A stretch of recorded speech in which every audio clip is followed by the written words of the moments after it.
Hello everyone, Yumichan here with another video. Today's video is a speed paint of what I worked on during the stream. As you all know, I enjoy doing these little streams. Even though they're only 4 hours, I try to jam pack as much for you guys in there. So if you haven't checked out my Twitch, head on over. It's Yumichan Art. You can find me working on digital pieces live and see me go through the entire process step by step as to how I get to my final piece. So the first thing I did was import the original sketch into my computer, and then I resketched it more kind of finally digitally on there. And this is the perfect time as well for me to fix anatomy issues with the original drawing that I drew in my sketchbook. This is one of the reasons I do enjoy digital art. It helps me reevaluate the piece to see if I have any anatomy mistakes or any other type of mistakes in it. So by doing that, it makes the piece look a little bit better. Now, you can see me here sketching with two different colors, and that's to make sure I can differentiate both layers from the anatomy layer to the clothes and hair layer. Now the next thing you're going to see me do is do 3 copies of the same sketch. Now I do this to color test. Now this falls back to my color theory that I want to practice for the year and accomplish. And this also falls back to making sure the piece looks cohesive. Now, by making it look cohesive, the final piece looks a lot nicer and pleasing to the eye. So I tested 3 different color combinations. The first one, I was trying to make it look ghost-like, which is the one that you can see on the screen now. So I went with more bluish tones, bluish purplish tones. Now, in the end, it didn't turn out the way that I thought it was going to. It reminded me more of someone underwater, which was not what I was going for in this piece, because I wanted her to look more astral and ghost-like than I wanted her to look like she was underwater. So that being said, it was not the one that I ended up picking. However, I did like the idea of it and might incorporate it into a different piece at some point or another. Now, the next one, I wanted to make it look like, it's a little bit difficult to say what I wanted it to look like, but really I wanted to portray the fact that you could kind of see her past by showing glimpses of colors of her hair and clothes that she used to have. I really liked this idea while I was working on it because it looked different. However, I wasn't sure how to go into the shading of the white, because the piece was mostly white, which made it a little bit, not that I was uncomfortable with it, I just didn't know how I would go about the shading. But it was still one of my favorites out of the 2 so far. Now, the third piece, I went with more bland colors. So I went with a light skin tone, but I went with black for the clothes, and I went with green for the hair and particles / fire. This was the one I ended up picking, as you will see later on in the piece, and this was because it gave me that astral ghost look that I wanted. And this is why I find it important to color test before you get into the final piece, because it gives you the idea, and then you can have a couple of things that you like. So I really enjoyed this one. I didn't change anything about this one. However, I could have, if I've decided that something from one of the other ones that I like, I could have incorporated with this one. And that's why I personally stretch color testing so much, because I want to make sure that the final piece turns out the way that it's supposed to. Now, I don't really have anything to say about the final piece in the coloring process and everything like that. It'll be pretty self-explanatory when we get to it. It's my usual shading style, as well as a couple of new techniques that you'll see. I'm using a different tool, especially in the space background. But I think I will leave it at that for the talking. I hope you guys enjoy this video, and I'll see you guys at the end.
Hey everyone, thanks for watching this video. I do hope you enjoyed it. You are listening to a pre-recorded outro.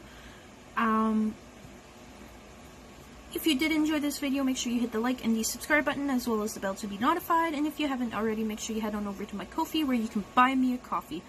Still working on those rewards for you guys. Don't worry, it's still in the works. It's just trying to figure out what would be best to offer to everyone that supports me. If you haven't already, make sure you head on over to my Twitch channel, where I live stream every Saturday. Now, I'm not going to make a promise, but I am trying to get back on track on it. I know I've said this before. Just things happen on Saturdays where I cannot stream, but I'm going to try to stream either the Saturday or the Sunday from now on. And if you would like to own your own piece of art from me, either a custom print or a commission of your own character or favorite character, you can always email me at YumichanStudios@hotmail.com, where I would be more than happy to work with you. That's it for today. Yumichan here. Over and out.